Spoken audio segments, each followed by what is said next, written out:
Welcome to class number 54. We're just going to do some conservation momentum practice.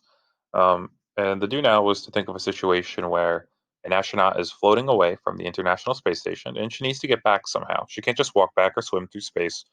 So how can she do it? Well, if she's holding a wrench in her hand, one thing we discussed is that if she throws the wrench away from the ship, it can actually propel her back toward the ship.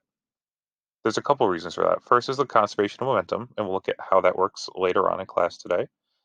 Second is Newton's third law. If she pushes the wrench away from the ship, the wrench has to in turn push her towards the ship. All right. Throwing the wrench is a form of pushing it. But we're going to look at conservation of momentum today. And we're going to start by looking at some recoil examples. So, a loaded cannon with a cannonball in it, a loaded cannon with a cannonball in it has an initial momentum of 0. Therefore, its final momentum also has to be 0, right? Because momentum is conserved in a closed, isolated system. No outside forces. A cannonball being fired out of a cannon is not an external force, it's an internal force. Right. So my before picture, this is a little bit confusing. The before picture is before, we're looking at a rifle, by the way. The before picture is before the rifle is fired. So it has a mass of 4 kilograms, the bullet has a mass of 0, and they have, a mass of 0.02 kilograms, but they have a velocity of 0. The after picture is when you fire it. So if you've ever fired any sort of firearm before, you know there's a little bit of kickback or recoil. When you fire a bullet one way, the gun comes backward the other way. All right. So our after picture is kind of what's described in the question. The bullet's going forward at 300 meters per second, and the gun's going backward. We don't know its velocity yet, but I kind of drew it in there already. So conservation momentum, Pi equals Pf, m1v1 plus m2v2 equals m1v1 plus m2v2. So my left-hand side, that's from my before picture. So the velocity of both of them is 0. So 4 times 0 plus 0.02 times 0 ends up being 0. Can you skip right to writing it's 0? You can, but I'd rather you show yourself that it's 0, right? So take that extra step. It's not that much time out of your day. On the right-hand side is the final. It's the after picture. So we have the mass of the rifle times its recoil velocity. We don't know what it is. And the mass of the bullet times its velocity that was fired with, 300. So work through, we have 0 equals 4 times v1 plus 6, and we end up getting negative 1.5 meters per second equals v1. That negative is important, and it makes sense. Well, if the bullet's going one way, the positive direction, the gun goes the other way, so we call that the negative direction. This is also an explosion collision. There isn't much of a collision at all if you think about it. This question here, very similar, a cannon firing a cannonball, but this time it gives you the recoil velocity of the cannon. All right. So my initial picture is before anything is fired. They are not moving at all. So you'll notice that on the left-hand side of my equation, I have each one of their masses times 0 because they're not moving. The whole left side ends up being 0. That means the whole right-hand side has to add up to be 0. So my after picture, well, here's the recoil velocity. It's given to me 2. I made it negative because it's a recoil velocity. I drew it going to the left. So the the cannonball is going to be going to the right, obviously. So we have 400 times negative 2 plus 15 times v2, and you end up getting 53 meters per second. Now, if you made this 2 meters per second positive, you would get a negative velocity here, which is fine. The important thing is that the velocity of the cannon and the cannonball are in opposite directions. Another important point. The initial velocity of the system is 0. Therefore, the final momentum. The initial momentum of the system is 0.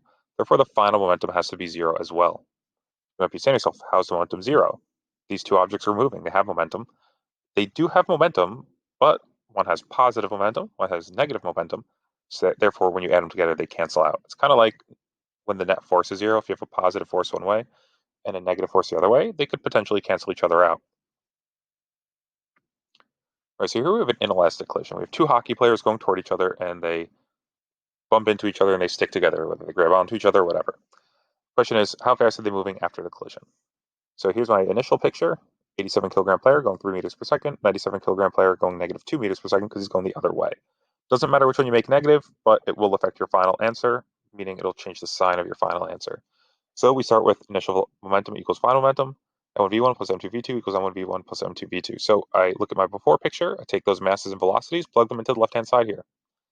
Then, really important, my after picture. They stick together. So when two things stick together and move together, they have the same velocity. So my right-hand side, V1 and V2 are actually the same velocity. You can just call it V if you'd like, or V final, or V12, whatever you want. So it's 87 times v plus 97 times v. Since those velocities are the same, we can combine them. They're like terms. So we get 184v, right? On the left-hand side, we have 64v. I don't know if that 64 is right. It might be 67. Not really sure. You can double check that on your own. And you get 0.36 meters per second is v, right? That's an inelastic collision because they stick together. Next in here, we have two cars. They bounce off each other. So this is an elastic collision. They don't bounce in opposite directions, but that doesn't matter. Still is an elastic collision. All right.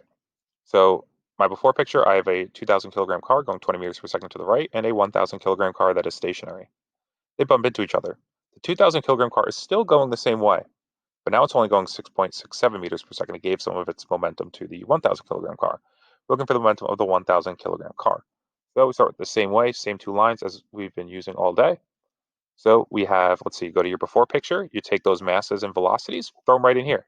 20 times 2,000, or 2,000 times 100, doesn't really matter, and 1,000 times 0.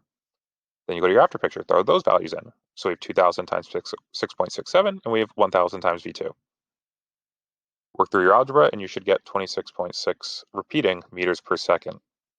That is an elastic collision. All right, last but not least, this is a bit of a challenge question. This is revisiting the question from the beginning of class. So they're floating away. The question is, how fast and in which direction must the astronaut throw the wrench in order to stop? So my before picture. The astronaut, by the way, these values are in the do now. The astronaut and the wrench are both moving away from the ship at 0.5 meters per second. They're both moving. Even though the astronaut is holding on to the wrench, you might say, oh, the wrench isn't moving. Well, it is moving relative to the ship. All velocities are relative to an object. This 0.5 meters per second is relative to the ship. In the after picture, the astronaut has to throw the wrench, and we know the astronaut is going to stop. The question is, how fast does the wrench have to go in order to stop the astronaut? Well, let's work through it. So we have Pi equals PF, M1V1 plus M2V2 equals M1V1 plus M2V2. So on my left-hand side here, I just take both of these masses and their velocities, throw them in. 100 times 0.5 plus 5 times 0.5. On my right-hand side, same thing. Take these values, masses times velocities, throw them in. 100 times 0 and 5 times V2. On my left-hand side, I have 52.5, and on my right side, I have 5 V2. 5 both sides by 5, and I get 10.5 meters per second is V2. That's a positive velocity, and that's important. That tells us which way we have to throw it.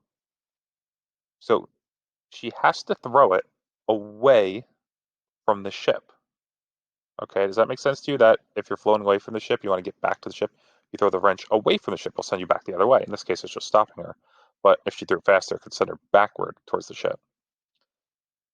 The positive tells us that. How so? The positive is in the means it's going away from the ship because here, this 0.5 meters per second was away from the ship and it was positive. Therefore, when we get a positive answer here, that means that she has to throw it away from the ship. All right? So there we have it.